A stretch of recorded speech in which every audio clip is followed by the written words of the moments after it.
global standards like CARF coming, Austria's evolving tax rules, and elaborate blockchain startup ecosystem, the question is, how do we strike the right balance between necessary transparency, fair taxation, and not killing innovation? So I'm thrilled to be joined today by 4 experts who bring very different but complementary perspectives. So Johannes Edelbacher, we have heard him already before. Give him an applause. And Natalie Enzinger.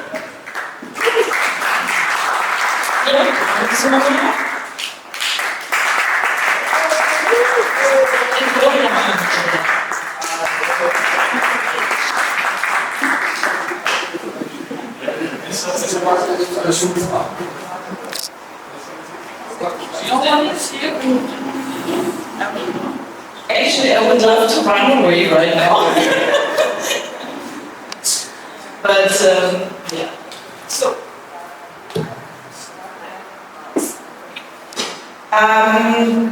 so together we will discuss what's coming, where the biggest risks and opportunities are, and how Austria and Europe can position itself in this rapidly changing landscape.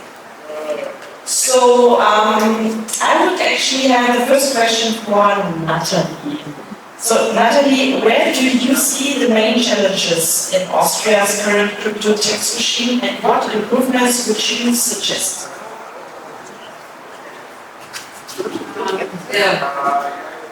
I think the challenges we have is, I think it's the documentation, because as we heard today, we have to do a proper documentation of all transactions. And when it comes to documentation, it's sometimes a bit challenging as well, and especially because we do have proper tools for the private sector, but at the moment in the third our portfolio, it's one of the first tools I've seen which might be applicable for those cases, but I think that's a really big challenge to handle all the transactions properly in accounting, and also for tax purposes as well. And the second challenge, or maybe also, actually I would say, I would improve, I think I would improve, maybe we can reconsider a bit the rules on the staking and the difference between staking and mining, because for me it's not logical that mining is different tax than staking. As we have today, mining is taxed as when you get the coins, whereas the staking is received when you convert it to euro, and I think it's not neither logical nor fair. So maybe I don't know what the reason was for this differentiation, but I would suggest to change this maybe, but I'm not sure how the regulator will react, but yes, I don't know what's your opinion on that, but The 40%, I think the mining exemption is because back then we had European Parliament, the Bitcoin ban during the negotiations with the Green Party in the government, so mining was, or is still there because of energy consumption. That's why it was treated differently. It's just a political argument. I don't want to touch on the seat here, but Maybe I have a question for all of you. So what do you see is the biggest, or what are the biggest misconceptions about crypto taxation that you come across in your daily life? Crypto is not taxable. So that's it's still there. It's kind of an urban legend, something else keep paying forward. And I think the basic definitely low. I mean, the purpose is quite valuable, but that's still there. So be mindful of actually your funds, right? Because ultimately taxes or paying taxes with the funds. Fun one is like, if I buy my Lamborghini with Bitcoin, then I'm not going to pay taxes. It's like buying something with crypto, there's a way to bypass taxes. That's what a lot of people think. Getting paid in crypto for services, for example, I don't know, software developer is holding something, and it's get paid by cryptos. There's most people think there's no taxation, there's no triggers, no taxes, so it's a difficult situation, I guess. Yes, so we have these new tax rules in Austria with all effects and so on. Very often it sounds quite simple, this rule. So you say that you can gain that this text is subject to the withholding tax. But in the end, when you try to implement all these rules, you recognize it's really complex. And as you say, that's good. Yeah, so I also think the introduction of the tax rules in Austria withholding tax is also in the beginning. I think that a lot of adjustments have to be really made. Maybe I just add something. Maybe there's another thing which is change.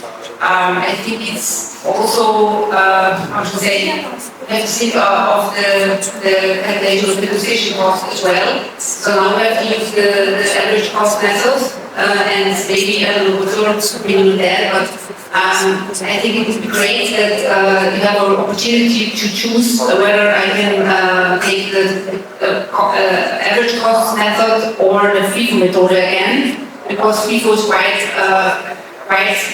more easier to verify the acquisition costs. So I don't know what's your opinion on that, but I think that could be really also very beneficial for all users. Maybe the people who don't know what FIFO is, it's probably first in, first out. I think would totally reflect on that as well. Probably we always gonna have the principle of continuity in that sense. So that would mean if you choose one calculation method, you have to apply it consistently, but you should be able to choose. For me, so that would be a nightmare for. But anyway, that would be the ideal situation. But of course, at least Christmas is coming, anyone wishes to do that. Then you have to do it for you can choose per wallet again, right? And you can do a lot of optimization. The possibilities are endless, but it's also going to be horrible for the authorities to actually know what you've been doing, right? So you say, okay, I use FIFO here and average cost is here, or this year I use this one, and next year I want to change, so I sell everything, I rebuy everything, I choose the calculation. So where do you stop? I love FIFO, it's making things way easier. But then you will have people say, I want to do highest FIFO stuff, or default. And so, okay, two, but then it's good. Let me call and ask for that. So it's never going to be some stuff. But I will be for FIFO. In practice, I can see we get questions from tax authorities that we have to prove the acquisition cost. And this is quite, it's a pain, because when you look at the crypto tools, for example, there we have, it's very hard to find the acquisition because you have crypto trades in between. So it's very hard to go back to the origin, to the euros. And I think both or all tools are quite very easy to handle or to find it in a very fast way, the correct acquisition cost. And this is the reason why I think you should not be allowed to switch every year the method. It's not possible. But at the beginning, I think it would be great if you choose, and I can use for my purpose, FIFO is best, it's more easy. And it would be a really great way, I guess. I don't know if you have that. Yeah, so we have the moving average price, because it was, we also have the moving average price for traditional financial assets, and this was just also taken for the crypto assets, and as you say, it makes it maybe more complex. But I've also heard from banks that they would also have preferred FIFO, but there was an opinion that moving average price would be easier, and that's why we have a market. Yeah, you come to the bank, which are wallet or something. Yeah, that's right too. Say something? Johannes, you already have the mic, so we have heard the term CARF before. Maybe you can bring some light into this, what it is, and if CARF is a suitable instrument for preventing tax evasion and for contributing to tax fairness. Yeah, so as said in my presentation, CARF is an reporting regime that shall guarantee that investors actually tax their income from crypto assets, cryptocurrencies. It's some kind of a copy of the common reporting standard, and we have seen from the common reporting standard that this is quite excluded as a real impact. Yeah? So when common reporting standard was introduced in 2014, I think it was that year, and the first reports were made to the tax authorities, we started to prepare the self-disclosure and to tax the income from previous years and so on. So I would say it's a really efficient tool or efficient reporting machine to guarantee that investors actually tax their income from cryptocurrencies. And here it's quite important that not just the EU is implementing CARF, but that as many third countries as possible are also taking part there. Because if it would be only the EU, then I would take a crypto exchange, for example, in Hong Kong. And again, it is taking the crypto exchange in Hong Kong, I could avoid the taxation of income from cryptocurrencies. So 70 countries will take part at least, and I think it will become an effective tool in the end.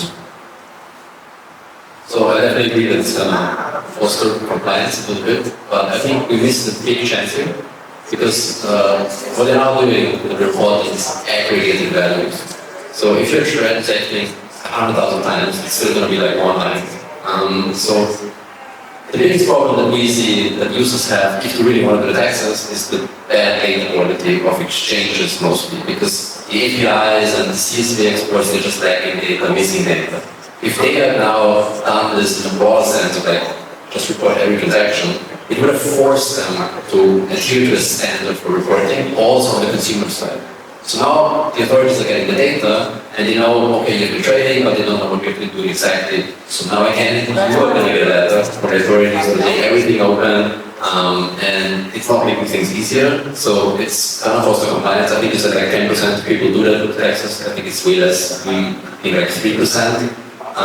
So there's going to be mass amounts of data now going to be handed to the authorities in 2027, but they can't do much with them except saying, okay, this person transacted a lot. And then there is press information, group requests to all the exchanges, also for previous years, and then again we have the same status we have right now. I think we could have done it all together if they just said every transaction, everybody needs to build something to report on the authority side, but also on the user side to give them the data. Yeah, I think it's for point of view here. I think the CARF introduced crypto registry basically, so definitely what's happening here. I mean, we have registries in traditional finance, registries in real estate, registries in company registries. So CARF is also effectively introducing let's put it that way, integration registry, and where each individual has a wallet or is holding Bitcoin crypto effectively, right? So that is, I would say, the other side of the coin, which we all have to be mindful about, and the understanding of how we perceive centralized services in crypto is getting, far beyond the understanding of centralized finance or platform business models, because effectively with the control of significance test, a lot of DeFi applications will be portable, hence self-hosted wallets or perceived self-hosted wallets being subject to reporting as well. And that's definitely a very engagement milestone, because we don't have equivalent of that in traditional finance up until now, which is getting, I would say, a step further than everybody understands. Maybe a more general question. How would you guys actually evaluate the knowledge and expertise of the Austrian tax authorities in handling crypto assets? Maybe you can start, Natalie. Well, I think that they really gain knowledge in past. I think we see the practice that we get letters where they want to see public keys, for example, and they want to have CVs files, they want to have all kinds of data. Yeah? So I really think that they really improve their knowledge a lot.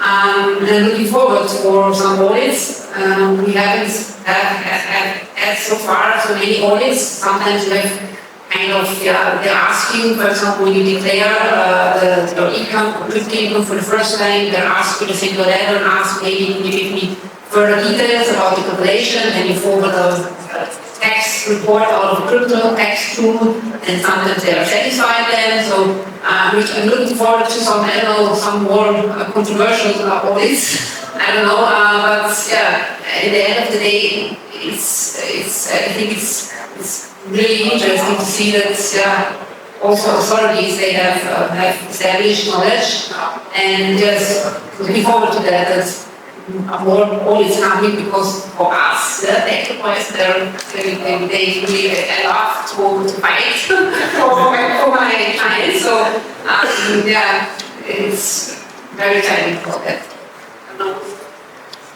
Yeah, what we've seen is that there's like 3 or 4 people that are really into it, and the authorities, they own crypto themselves for 5 years, 10 years, and they know what they're doing. And everybody else has little knowledge, but they just run to those 4 people that's like an expert, which was in Austria, right? You know those are people, we have the case crypto, you go to them. And they don't know exactly what to ask for, what to get, they use software as well. I think it's the same for all the countries, it's a very specialized field. Right now, there's enough, like 3 or 4 people. Let's see how that's going to change once we have millions of data sets with CARF reporting. And Georg, maybe a question for you. You are working closely with founders, right? So, from your investor experience, do international investors demand tax clarity in Austria, or is it secondary as long as the startup grows? Crypto investments. First of all, the big question still is whether it's a regular round, whether the investors round, or it's a capital problem. To be honest, I haven't seen that much local deals out of Austria recently, being really honest, because first of all, actually, not taxation is the question is rather if you're publicly moving crypto somewhere, open somewhere as investment world, it's a requirement subject to prospectus regulations and so on and so forth. Speaking of the question of investor security, I think we're asking for things on a global scale. I think it's very question in the sense that everybody perceives Austria as a country which is a very well established crypto practice, where if you are having certain, let's put it that way, crypto wealth strategies, Austria is a perfect jurisdiction for you. But if you, for example, simply holding and buying and holding crypto, Austria probably is not a jurisdiction for you anymore. There is Germany, obviously, far better based. Of course, Austria has the relatively high, or from capital indexation, I would say it should be in the median range of 37.5%. Other than that, I would say in the grand scheme of things, there are multiple factors, but taxation overall is kind of neutral, if not positive, simply to the crypto proposition as I call it. What I can say as a startup founder, the issue for investors from outside is more like our lead entities, like GmbH, they don't really know it. AG as well, it's a bit different to all the other joint stock forms that we have outside of Germany and Austria. That's one issue. We also launched a token in 2019, it was a security token, which is actually just a company stock on the blockchain, but it made a lot of difference in terms of like marketing because it was a required. But if you're doing a tokenized asset, even though it's just a normal company stock, in a crypto market, it might be easier for you to raise funds from outside investors in Austria. That's what we've seen. So do you think actually that legal setup for DAOs would change that? Because as far as I know, Mika does not have it implemented or have it included. And as far as I know, Liechtenstein is on that topic at the moment. Yeah, sure, but again, sorry, the lawyer here, there is not a legal setup for a DAO. Because if you're using a DAO, then it's DAO in name only, in the sense that you're using effectively any entity. So from the taxation perspective, it's pretty straightforward. Either you have a taxable entity, and obviously it is either a legal entity or a natural person, or the level of tax scheme there, right? Or you have not such a level, right? Which would be then tax neutral. And then you ultimately have taxation only at the level of investors or the entities or whatever. So I'm mindful of the question of what is the legal setup of the DAO, because just from a taxation perspective, we have to take a look at compare the law on whether that entity suffices for the tax status, yes or no. So, maybe Florian, let's try to make it very practical. So, if I haven't cared about my tax declaration yet, what are the best steps I should take to avoid bad consequences? Well, it depends on how long you've been in crypto, you can be for a lot of pain. First thing, get your documentation straight. It's just go to the tax advisor, obviously, but even better you have the documentation straight before you go to the tax advisor, because without the transaction data, they can't do much either. In a lot of cases, they have been trading for 10 years or now, they say, okay, transaction tax to pay, a lot of exchanges don't exist anymore, you don't get the data, so it's practically best to just go backwards to what they're using now when you get funds, where did they come from, and just go a little bit forensic style, and just reconstruct to your best knowledge. There's a lot of data to gain from on-chain activities, and also hopefully we have used some exchanges that allow you to also retrieve the data since registration. Get that straight to as well as 100% as you can. Obviously there's also kind of some fallbacks and open ends, but that's where tax advisors come in. They assist you with a letter clarifying those open things. Once you have the documentation straight, keep at it. I'm gonna take like 15 minutes every month to just look what have I done and see if there are any open ends, right? A lot of information for tax purposes is just not on the blockchain. So if you get a gift for Christmas and it's like 0.1 Ethereum, it's just an info. You don't know it's a gift. Right? No text, you can do that. So you have to label it as a gift.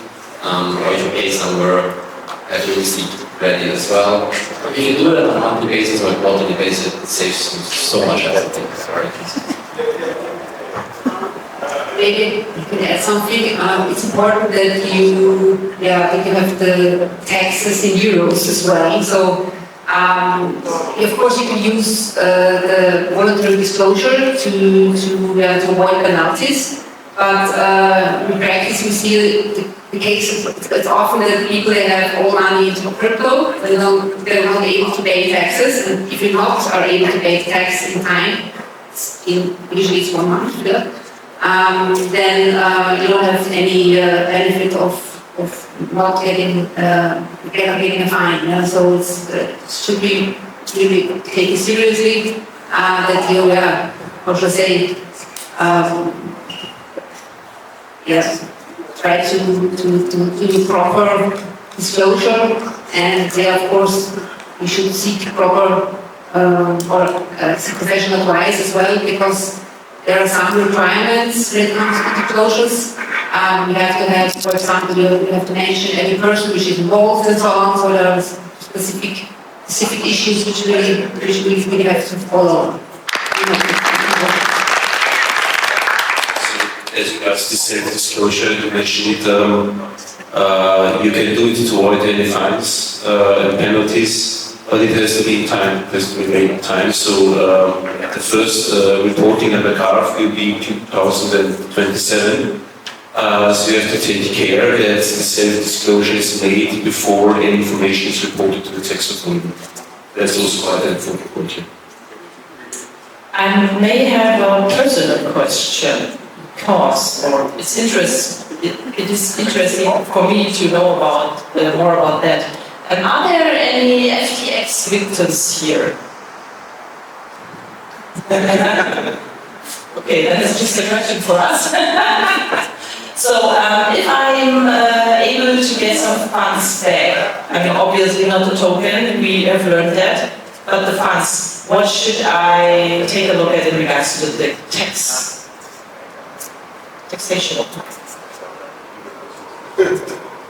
Well, I mean, the Austrian tax authority basically very naughty stand on the consideration of losses, because there is a very strict ruling in the guidance of the tax authority for saying blockchain and any other losses on exchanges can be offset as losses if we can call it that. So there is really, I would say, a pretty strong stance. Everyone is disputing that in court, not only because of FDX, but because of preparedness, because it was pretty much available here. And my personal theories, there is a net economic loss on the decision, and that is obviously a clear loss. Of course, there's the dispute of realization principle, and the tax authority has the opinion that only if blockchain is shutting down completely, so effectively not being even accessible on a single node, it is realized. And that is, in my opinion, way too strict interpretation of what is a realization of a loss. There is a German court ruling that says this solution of operation is at least probably knowledge to third parties, for example, the entry into the registry of the insolvency register, then the loss, for example, is incurred without any action by the investor itself. And we need some sort of equivalent for crypto as well, because the view is that losses can be incurred offset whatsoever is just too strict and doesn't hold in my opinion. There's only my 2 cents in that hope that we have on the higher court ruling soon about it. No one wants to add something? Okay. Okay, so maybe a question to all of you. I'm jumping a little bit between the questions, I'm sorry for that. But do you think CARF strikes the right balance? Or are we moving towards too much surveillance? Too much surveillance, we don't need a crypto registry. Yeah. I'm biased, I can see. It's good for our business. I think that when it comes to tax law, I don't know, privacy is, I would say, it's not relevant because you have to, at the end, you have to forward all information to the tax authority, and there's, of course, CARF is the way to restore the tax compliance. There's no way, no other way, I guess. We do that, nothing to achieve. And more broadly, maybe, are Austria and Europe building a fair and innovation-friendly tax environment, or are we at risk of pushing talent and investment elsewhere? I think if you talk about free crypto, it's not tax.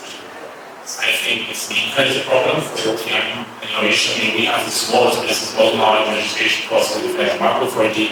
Only our registration file has 27 documents and over 1,000 pages, and it's the smallest business model in America. And I mean, we have now 14 team members.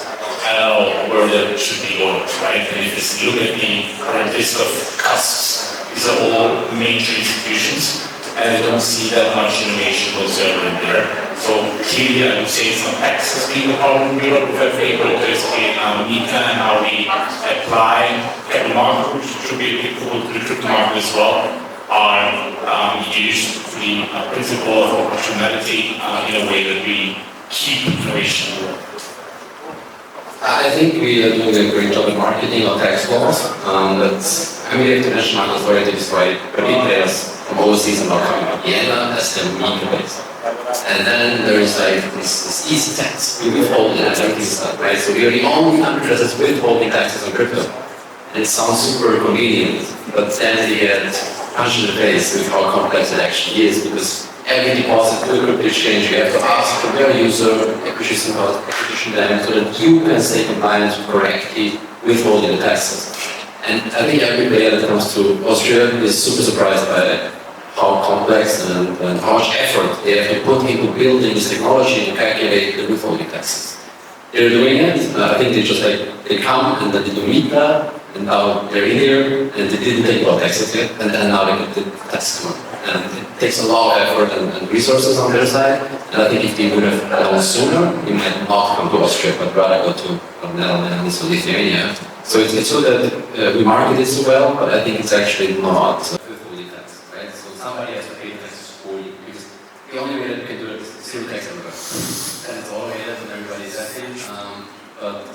you have national tax laws, and most of them have some tax avoidance on-chain that incur taxes when they happen. If you have a framework where everything that's happening on-chain is tax exempt, you might be able to do it, but as soon as you have any tax avoidance on-chain, you have no withholding party, and then you can automate it. It's still lying with the user to declare those and pay those. And I don't think we can harmonize tax law globally that everybody introduces no taxes on on-chain activities. So I think that's why it's possible. So your year is pretty old, right? In 2018, when the World Corporation Council wanted to introduce a uniform VAT regime, like the European Union for the World Corporation Councils, they proposed the implementation on-chain, right? Well, a proof of concept because the macroeconomic situation in the Gulf region and changed significantly, so no VAT was been introduced on the Gulf Corporation Council level, but there are 3 detailed calculation papers for the use case of the obvious DOT for taxation. And it makes sense where you have a transaction-related tax, be it VAT, or be it that withholding tax at transaction level, or have a transaction that process them in like India or Indonesia. That would make sense, but everything else online would be separate. Then you would have to KYC every wallet because you need to know I'm a tax resident in this country. The smart contract needs to check to withhold the correct VAT. Germany wants to do that actually. I was at the BaFin Tech a few weeks ago and they were super excited to show their plans that they would love to do that. Obviously, we would love to do it, but of course. it's possible. Okay. Yeah, I want to add something. Okay, so then let's do the closing round. Okay, I know we all want to go to have a drink or two.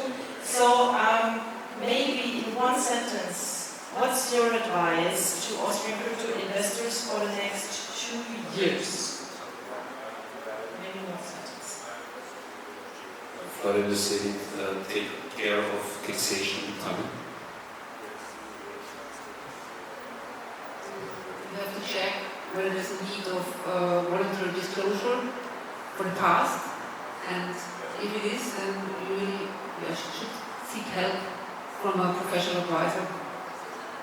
Yeah, get the documentation up and potentially think about what you're doing in the future, like on which exchange you're trading, do you have great data interfaces to get all your data out, what are you doing in DeFi. Obviously, I know like playing around is fun, but it gets you in really complex scales. So really choosing the right exchanges, just to track the documentation, automated and fully transparent is my advice. Yeah, my one sentence advice would be understand the Austrian crypto box in the pilot, right? Because that is unique, or not so unique, but it is a very powerful tool we have here in Austria, which is provided by law, which is beautiful. Okay, so thank you very much for this great panel. I really enjoyed it, although we are super late, but it was not on us, to be fair enough. And yeah, let's give a big applause to Johannes Edelbacher, Nathalie Enzinger, Georg Bramshuber, and Florian Wimmer.